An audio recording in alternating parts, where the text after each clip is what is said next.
મારી હારે આજે તું પેચ લગાવતો નહીં, નકર તારું આઈડિયા ઉપડી જાય. તારી હારે પેટ લગાવવા હે, તારી પતંગ કાપી આખા ગામની પતંગ કાપી આ ચાઇના દોરી થી. ચાઇના દોરી એટલે ચાઇના દોરી નો વપરાય. ચાઇના દોરી થી આપણને બહુ નુકસાન થાય અને ચાઇના દોરી વાપરવી મોટો ગુનો છે. તારી સલાહ તારી પાસે એક તહેવાર આવે ત્યારે તમને સલાહ દેવાનું હું છે. દિવાળી આવે તો કે ફટાકડા નહીં ફોડવાના, ધૂળેટી આવે તો કે કલર નહીં ઉડાડવાનો, સંક્રાંત આવે તો કે પતંગ નહીં ચગાવવાની. પણ તને પતંગ ચગાવવાનું કોણ ના પાડે છે? તું આખો દી પતંગ ચગાવ, પણ ચાઇના દોરી થી નહીં, એમ તને કહું છું. આ ચાઇના દોરી મારી પાસે તને ખબર હે, મને ખબર હે, બાકી બીજા કોઈને ક્યાં ખબર હે? તું તારું કામ કર ને. કાંઈ વાંધો નહીં, ટાણું આવશે ને ત્યારે હું તને જવાબ દઈશ.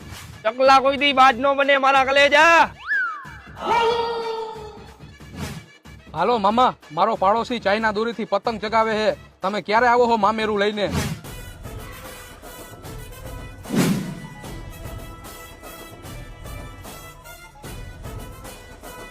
કાપે આજ તો આખા ગામની પતંગ કાપી નાખું.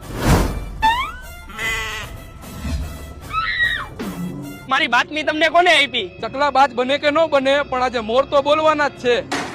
બાજુ વાળા જ બાતમી આપી એમને. હાલો સાહેબ. મોર બોલે ये पंखुड़ी थारी रे फेरियो में मारा मोर बोले એ મારા રામ. સુધરી ગઈ ને ઉત્તરાયણ? હા ભાઈ. બન હજી બાજ બોલી ગયા ને મોર. હેપી ઉત્તરાયણ બધાને. તહેવારમાં આટલું ખાસ ધ્યાન રાખો. આજુબાજુમાં કે ચાઇના દોરીનો ઉપયોગ કે તેનું વેચાણ થતું હોય તો એ ગુનાને પાત્ર છે. જો આવું કરતા કોઈ જણાય તો બાજુના પોલીસ સ્ટેશન અથવા તો 100 નંબર કે 112 નંબરનો સંપર્ક કરવો.